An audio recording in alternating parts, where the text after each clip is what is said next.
What is up mga par? Welcome sa amin kauna-unang vlog ng Badoles Brothers Loft. So ipapakita ko sa inyo yung loft namin. Ito yung young bird section. Sa kabila yung old bird section. Nag-training ako today, naglinis pero hindi pa ako tapos. So since nag-training ako today, magkasama yung cocks and hens. And kailangan natin silang i-separate. Sine-separate namin sila throughout the week. So, huli natin yung 3 cock kasi 3 cock na lang yung natitira dito. Tas 5 hen. Papakita ko yung 3 cock na natira dito sa Allbird team namin. So, ito. Una sa listahan, si Jewel. Galing kay Kuya Joel ng Alcoba Loft. Ganda nilipad nito nung young bird pa siya. Ilang beses to nanalo ng pooling. Nung nag-all bird, puro babae na lang natupag. Nagbago na, may asawa na kasi. So, dito ka muna.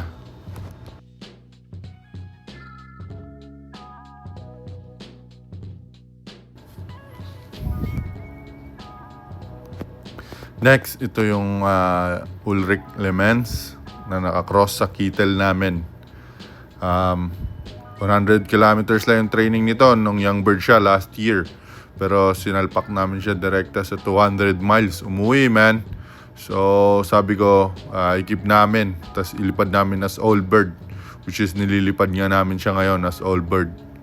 Well, maganda naman. Maganda kasi umuwi siya. Pero hindi pa siya pumupesto. May 1 buwan pa naman na i-prove niya yung sarili niya. So, doon ka na rin ulit.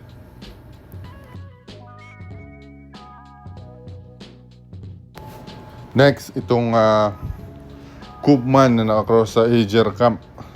Koopman to ni Kuya Joven. Daybird namin sa Imperial last year nung young bird siya. Although gabi na siya dumating, pero daybird yung tawag Anong magagawa natin, di ba?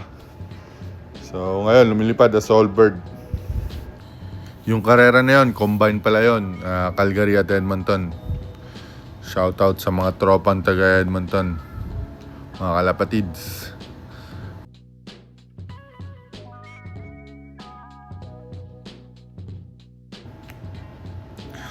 Itong feeder tron na to, nabili natin sa North Star Doves. Good for 25 pigeons. So, tabi lang natin para hindi madumihan.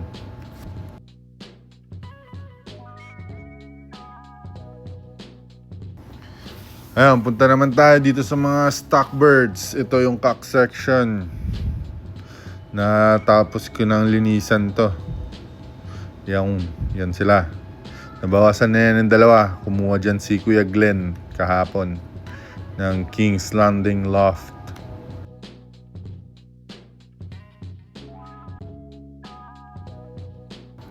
Dito naman tayo sa stock hens. Ilan na lang sila dyan kasi kinuhanan din yan ni Kuya Glenn kahapon. Hindi ko pa nga nalinisan yung poop tray nila. Tingnan mo, may mga itlog pa. Kondisyon yung mga ibon. Puro hens lang yan dyan, nag-iitlugan. Kaya linisan muna natin to. And yun na nga, nalinisan ko na tong poop tray nila. So fresh na ulit. And ginawa ko na din yung pati dito sa aviary ng young birds, old birds, tsaka yung extra aviary dito sa old bird na may lamang mga young bird na para sa Florida, para sa Bigandi yan, pero wala pang in-announce na shipping date, kaya nakatenga lang muna sila dyan. And tayo na mag-prepare ng tubig. Kasi tapos na tayong magpatuka. So, magtutubig na tayo sa lahat ng ibon.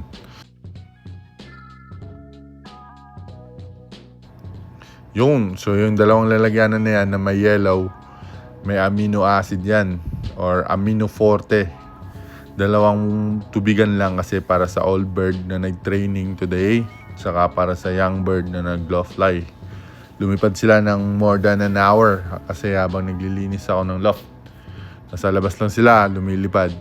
And the rest, tubig-tubig lang, lalo na sa mga stocks. Kasi hindi naman nila kailangan ng extra vitamins.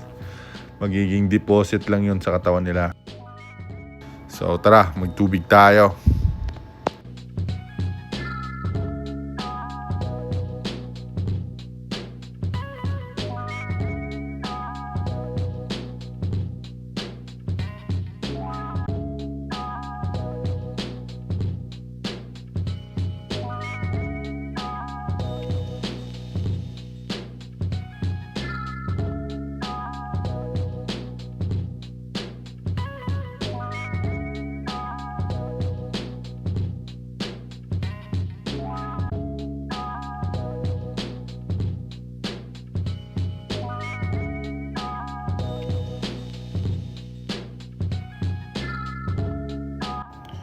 Kaya pala, buksan natin itong aviary ng young bird. Kasi para makapag-sunbathing yung mga young birds natin. Maganda yun na naaarawan sila. Although dito sa loft namin, hindi sila gaano naaarawan. Parang half lang ng aviary yung may araw. Pero pwede na din.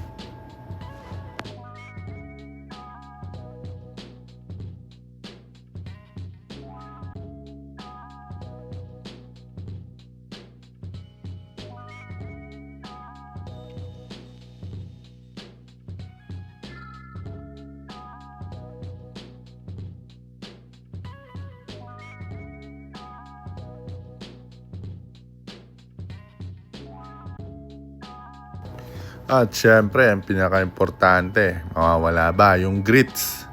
Diba? Importante yan, boy. Naturals mineral mix lang naman. 20 kgs, good for 1 year. Saan ka ba? Diba? Bibigay kami ng grits. Simula ng pagdating nila hanggang sa Wednesday. Tapos saluan lang namin yan ng pink mineral. Which is, tingnan mo, siyempre, naturals din. Saan ka pa? Diba? Naturals, vitamin mineral. Kompletos ricados na yan. Nihalo mo lang. Tapos bibigay mo sa mga alaga mo.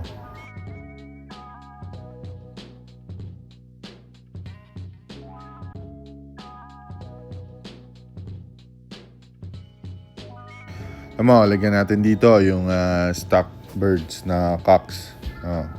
Diba? Tingnan mo sila, di ba? Kikinis, di ba? Yan ang sikreto dyan. Grits, vitamin minerals. Saan ka pa? Diba? Kaya kung gusto mo kuminis yung jowa mo, pinaantay mo, di bigyan mo ng grits, di ba? Joke lang. So then, hence, bigyan natin. Kahit stock lang yan, sagana sa grits yung mga ibon namin. 20 kgs ba naman, di ba? Ito na, mga young bird. Di ba? Kala mo, hindi mo pinakain. Kaya tayo nare-report sa Facebook eh. Dalawin na natin para kakaya naman kasi sa inyo eh, di ba? Nare-report tayo. Iniisip, hindi kayo pinapakain eh. Matatakaw lang talaga kayo.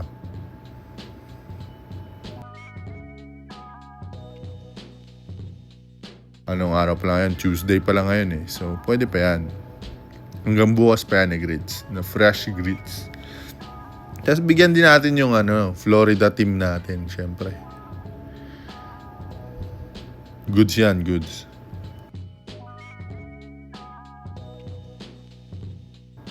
Dahil love ko kayo, may extra kayo.